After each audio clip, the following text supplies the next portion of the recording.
Hi, and welcome back to FSD TV. I'm your host, Mark Sonny, and today we're going to take a look at Sarah Spero and her lesson on how to write a 5-paragraph opinion essay.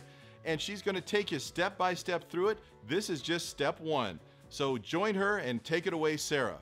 Good morning, everybody. I'm Miss Spero, and I'm here to teach you how to write a 5-paragraph opinion essay. I know, some of you are thinking you cannot write that much. But I'm here to tell you that you can, and I'm going to show you how. We're going to take this in steps. So today, we're going to learn how to plan for this essay. And I want you to just take a deep breath into your belly, put both feet on the floor, and join me. You're going to need a piece of paper and a pencil.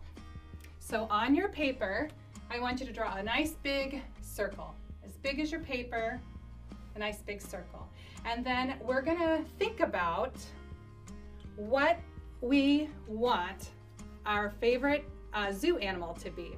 So I want you to imagine, just stop and think for a second. Imagine that your family inherited its own zoo and you get to pick the ambassador or the logo, the animal that's going to represent your zoo. So you have to convince your aunt, and she really loves reading something that has evidence and support for your reason. So we're going to write this opinion essay and we're going to load it with evidence and support, and I'm going to show you how to do that. But the first thing we need to do is figure out what our answer is. So I just want you to think about every zoo animal you've ever imagined and write down as many of them as you can on the outside of the circle. So I'm going to start, and I'm going to ask you to time your, we're going to time you for 30 seconds. So here we go. Let's think of our zoo animals.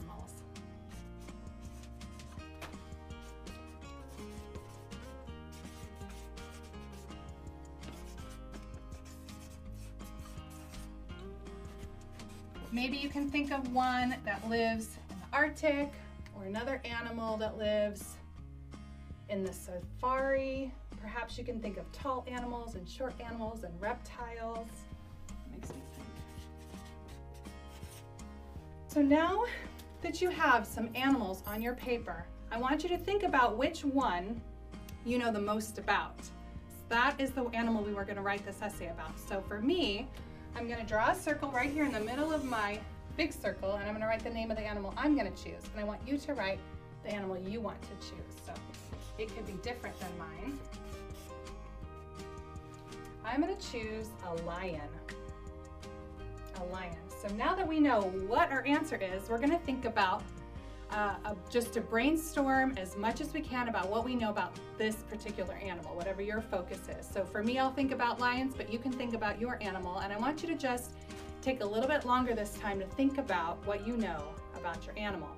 And I want to remind you that in a brainstorm, there's no wrong answers. We want to just write as much as we can without thinking about whether it's good or not. So I'm going to be writing here, and you're going to be writing on your paper anything you can think of, what you know about your animal. I'm going to start with the things I know about the way it looks.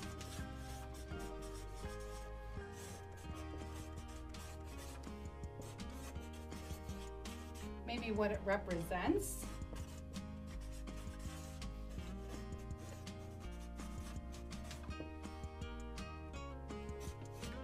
Maybe the parts of its body.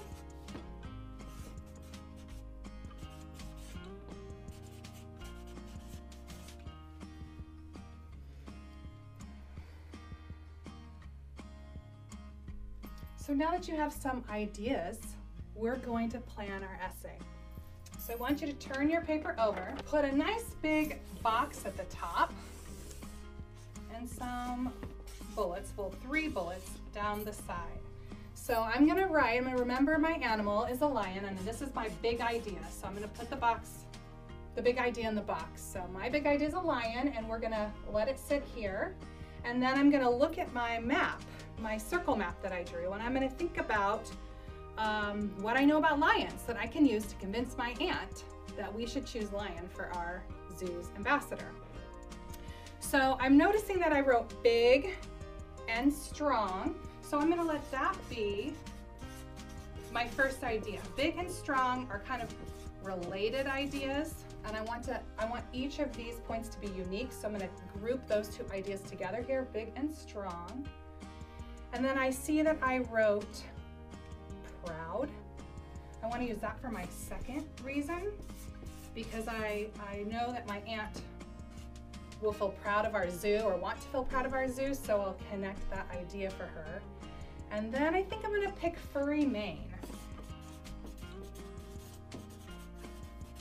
Because while I know that lions can sometimes be scary, I just want to hug a lion with all that furry mane there. So I'm going to write furry mane for my third idea. And then we have a plan for writing. So I want you to join me next time for step 2 of the writing process, which is drafting. We're going to start by drafting our introductory paragraph. So I will see you then. Thank you, Sarah, and I'm sure our students are going to learn a lot from that first episode. In our next episode, we're going to go from pre-writing to drafting your essay. So we can't wait for that in the second part of this series. On behalf of FSD TV, I'm your host, Mark Sonny. Have a great day.